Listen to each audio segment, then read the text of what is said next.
I brought some of my pine marten traps just to kind of show you how I do it. That would be awesome. That would be awesome. I'd love to get any kind of tips from you. Let's see what you got. Tom Oar's family has finally revealed what really happened deep in the mountains, and it's sending shockwaves through everyone who's followed his journey. For years, fans believed Tom simply vanished into the wilderness to enjoy a quiet life. But according to his family, the truth is far more complicated, involving secret trails, unexplained events, and a discovery Tom kept hidden even from those closest to him. As the family breaks their silence, they reveal details that raise more questions than answers. What pushed Tom so far into isolation? What did he encounter in those remote mountain passes? And why is the family choosing to speak out now, after all these years? This is the beginning of a story that changes everything we thought we knew about Tom Oar. Tom Oar's family begins their revelation by explaining that the last time they saw Tom, before his long disappearance into the mountains, he wasn't acting like himself at all. They describe a man who had always been calm, steady, and unshakably grounded, suddenly becoming restless, distracted, and unusually alert to noises no one else seemed to hear. At first, they thought it was simply the stress of aging in such a harsh environment, but soon it became clear something deeper was pulling at him. According to his wife, Tom had begun waking up in the middle of the night, stepping outside with a lantern, convinced he had heard someone, or something, moving near the timberline. He never offered details, only saying, "It's back," before going silent again. His family now says this behavior started shortly after an unexpected visitor arrived at their cabin, an old mountain guide Tom hadn't seen in decades. The man stayed only a few minutes, speaking in a hushed voice and showing Tom a worn leather pouch containing an object wrapped in cloth. Tom refused to let anyone in the family see what was inside. That same night, he told his wife that he needed to settle something before it got worse. By morning, Tom had packed his essentials: boots, traps, a sharpening stone, dried meat, and the mysterious pouch, and disappeared into the mountains without saying where he was going. Days passed, then weeks, and the family grew increasingly worried. Tracks they found led deep into a canyon known for sudden storms and unstable cliffs. But what alarmed them most was the presence of unfamiliar boot prints beside Tom's, as if someone had been following him. These prints didn't match any neighbor, guide, or hunter in the area. The family remained silent for years, fearing no one would believe the details, but now they claim Tom wasn't simply living off-grid. He was following a trail connected to the mysterious item that old mountain guide brought. And according to them, whatever Tom was trying to confront wasn't human, wasn't friendly, and certainly wasn't something he wanted reaching his home. The truth, they say, is that Tom didn't leave because he wanted isolation. He left because something from his past had resurfaced, and he was the only one who knew how to stop it. Tom Oar's family explains that after his disappearance, they tried to piece together where he might have gone by following the clues he left behind. Clues they now believe he intentionally planted for them to find. Close friends said Tom had spoken, years earlier, about a hidden valley deep in the mountains, a place few dared to enter because the terrain shifted unpredictably, and storms rolled in without warning. The family believes this is where Tom was headed, especially after they discovered one of his old trapping markers carved into a fallen spruce, an arrow pointing toward the ridge known as Devil's Step. That ridge wasn't just dangerous. It was sacred land, according to old mountain lore, a place where trappers swore strange lights flickered at dusk, and animal tracks appeared in patterns too deliberate to be natural. Tom never believed in legends, but he respected them, and now the family suspects he knew more about that valley than he ever admitted. Days became weeks as they searched for him. But every time they got close, something pushed them back. Mudslides, snapped trees blocking the path, and unsettling signs that someone else was moving just ahead of them. They even found a campfire that had been extinguished moments before they arrived, but the ashes contained something unusual. Tiny shards of the same kind of leather Tom carried that night the mountain guide visited. That was when the family realized Tom might not be alone, and the person or thing following him wasn't simply tracking, it was intercepting. The deeper they went, the stranger the signs became. They found claw marks on boulders far too high for any mountain lion. They found a broken snare that looked as if something had torn through it with impossible force. They found a tree carved with a symbol none of them recognized, but that Tom's brother later admitted he had seen once in Tom's old trapping journal from the 1970s, in a section where Tom wrote about the creature that shouldn't exist this far north. According to the family, Tom had a history in these mountains that he chose not to share. Encounters he documented privately, encounters he hoped would never return. And now, faced with this trail of warnings, the family became certain that Tom hadn't vanished by accident. He had gone willingly into the mountains to confront something he believed only he could handle.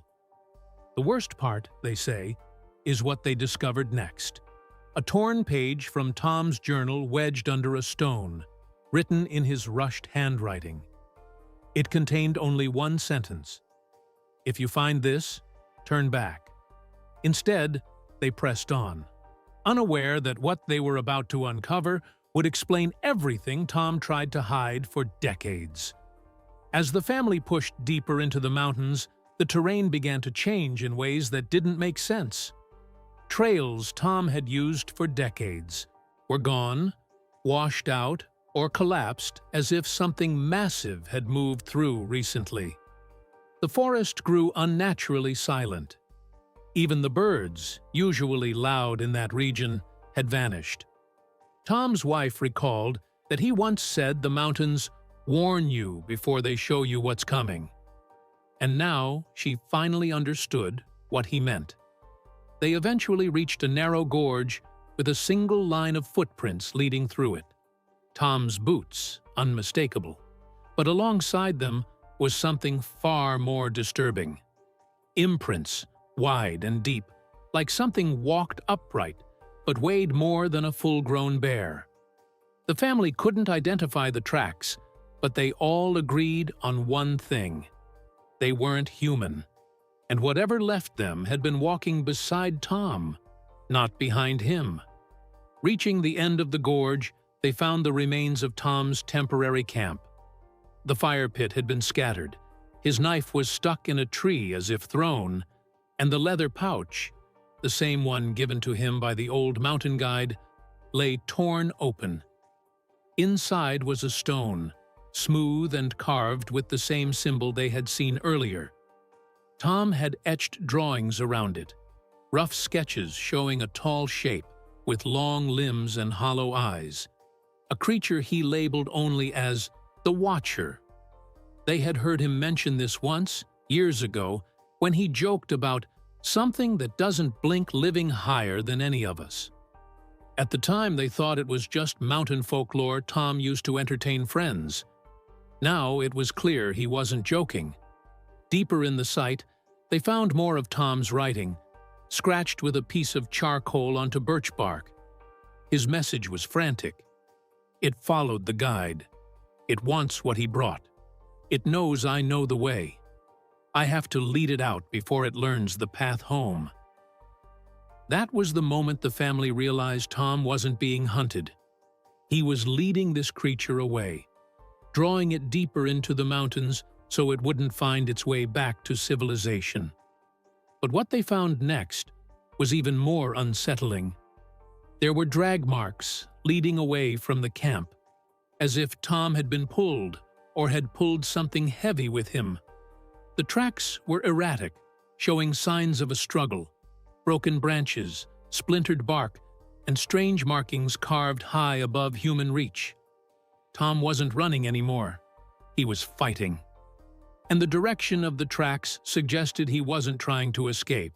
He was heading toward an old, forbidden route near the snow caves, a place he once told his family was where the mountains don't forgive mistakes.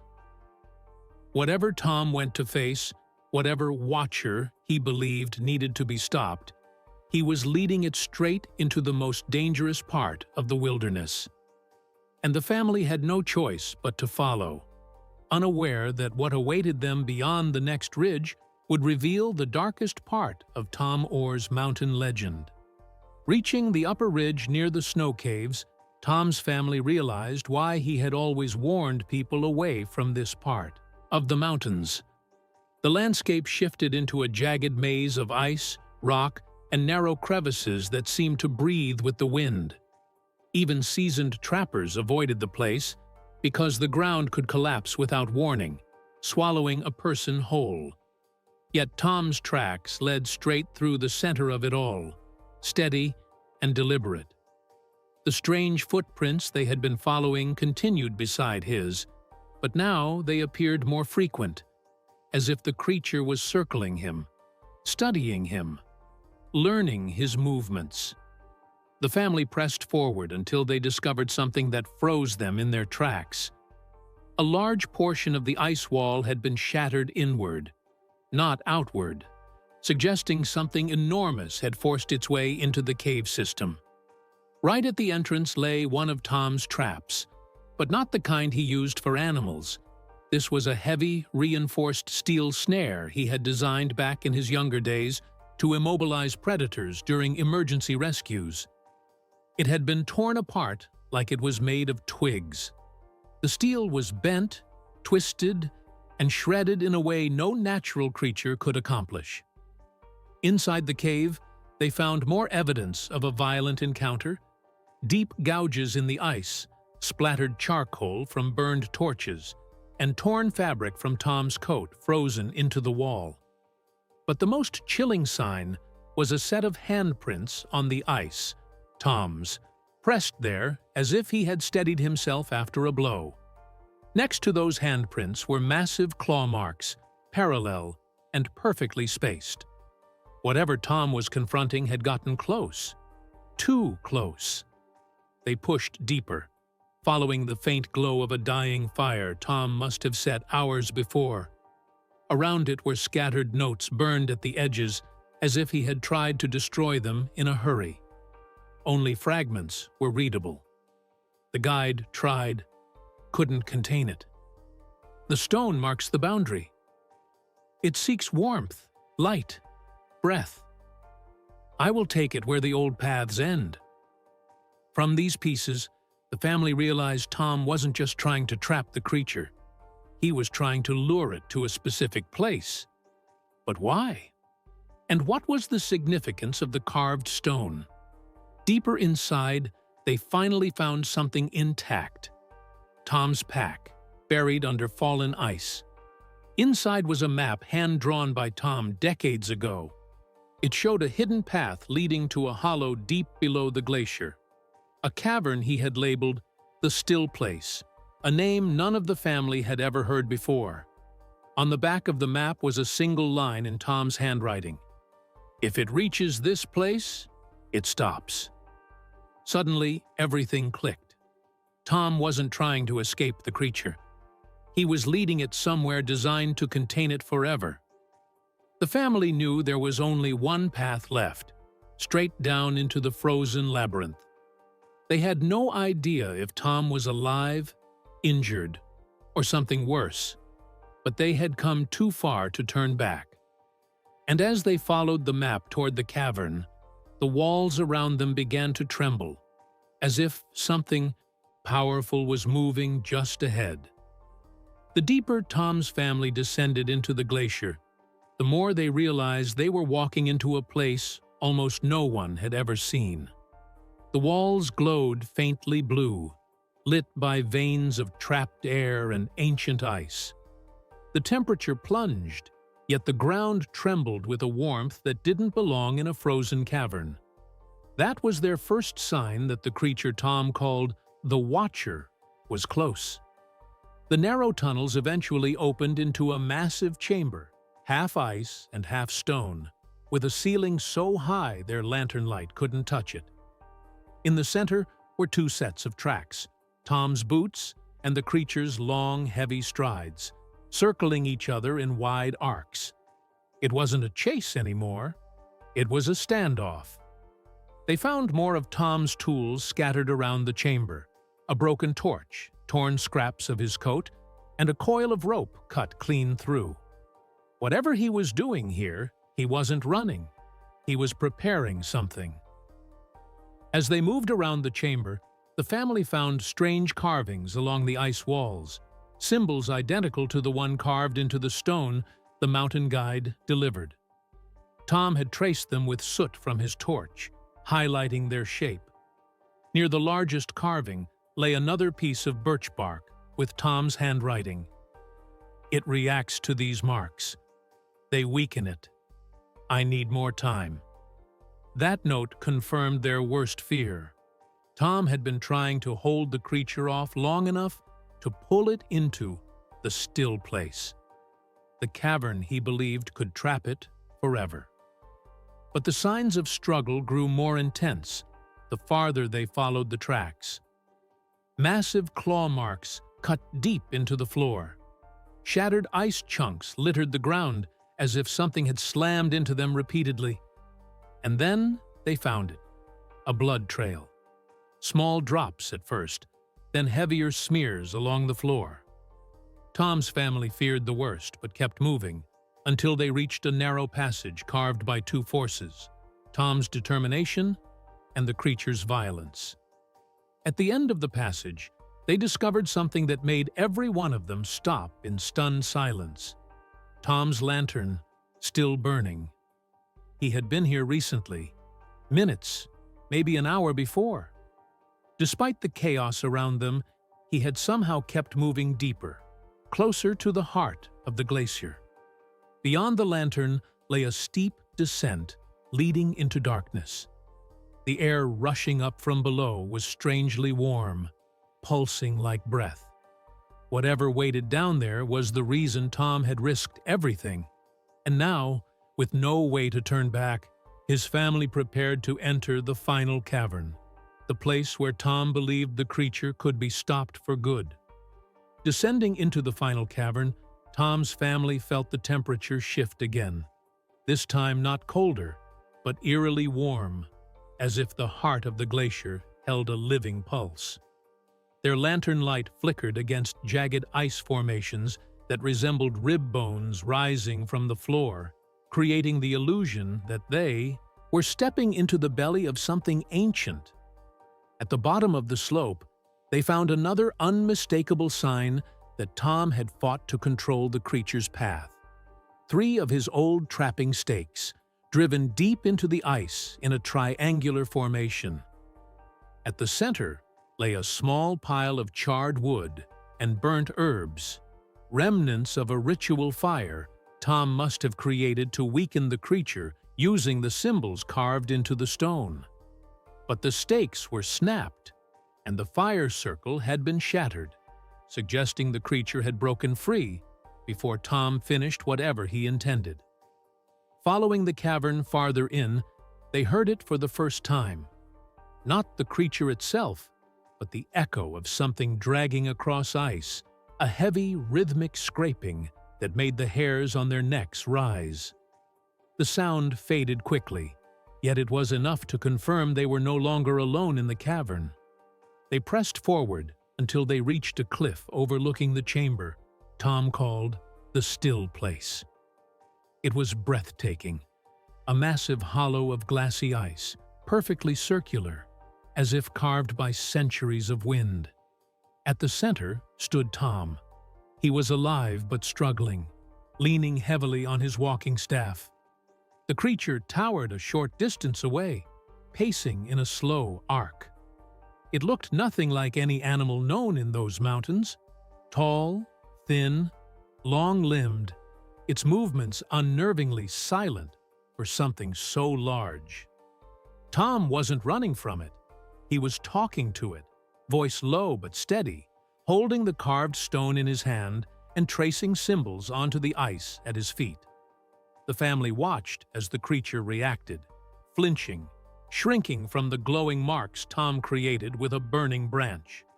Suddenly, the ground shook violently as the creature lunged. Tom dodged, but barely. He stumbled, the stone skidding across the cavern floor. The creature roared, not a sound, but a vibration that rippled through the walls. Tom's family realized they had arrived at the worst possible moment. Tom was out of strength, out of tools, and nearly out of time.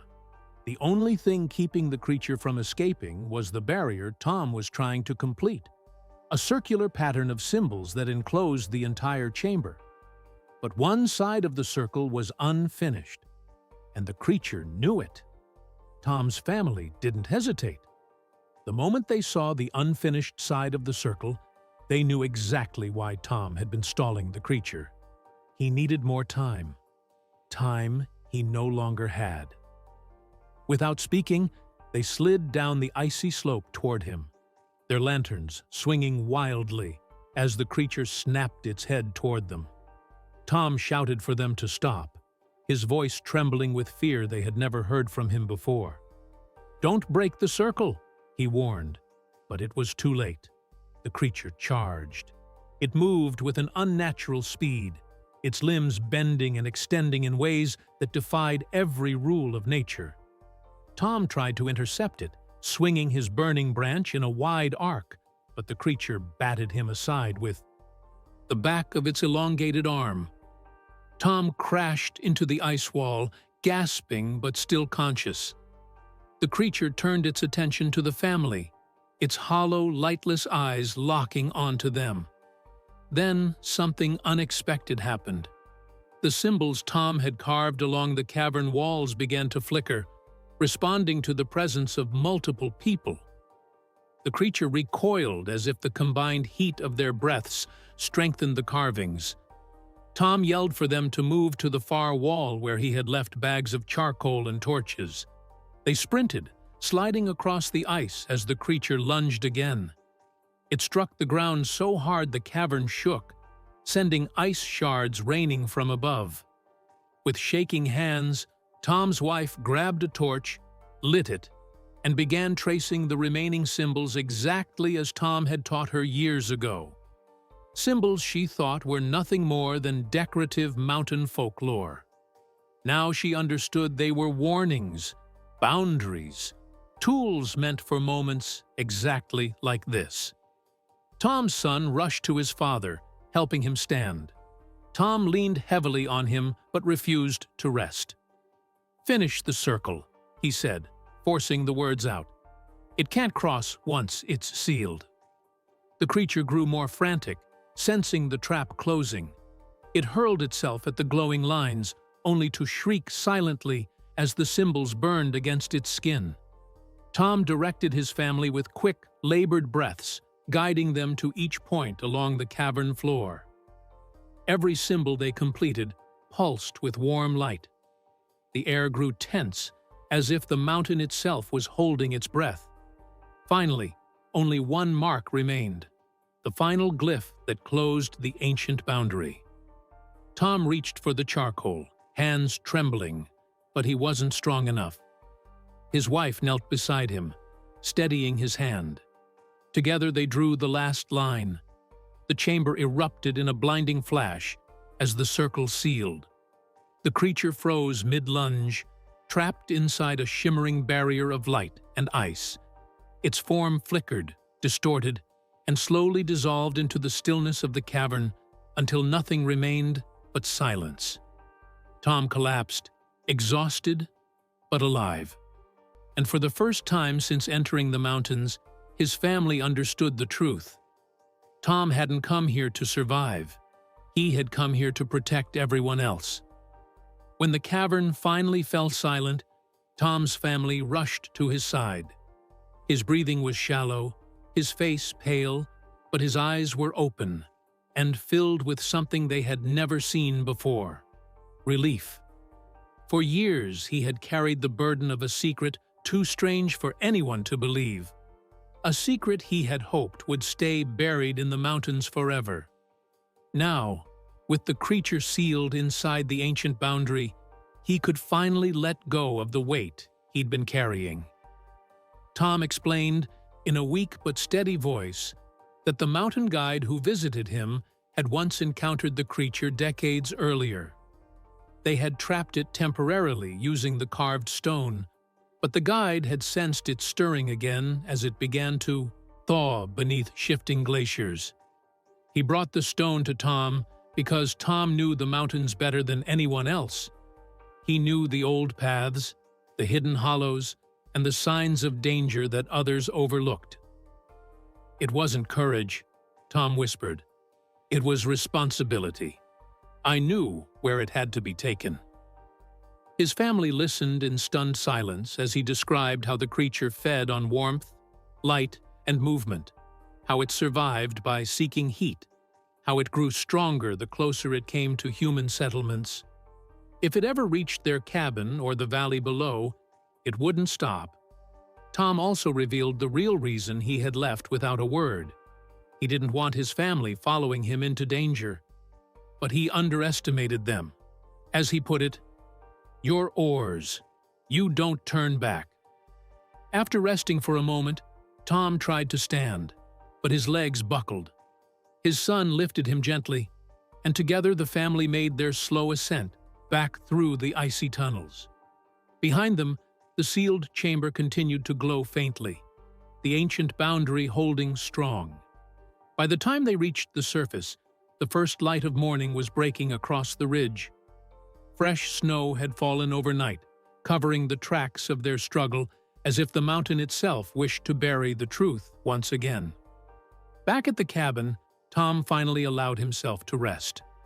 For days, he said little, but when he eventually spoke, it was to ask his family never to reveal what truly happened.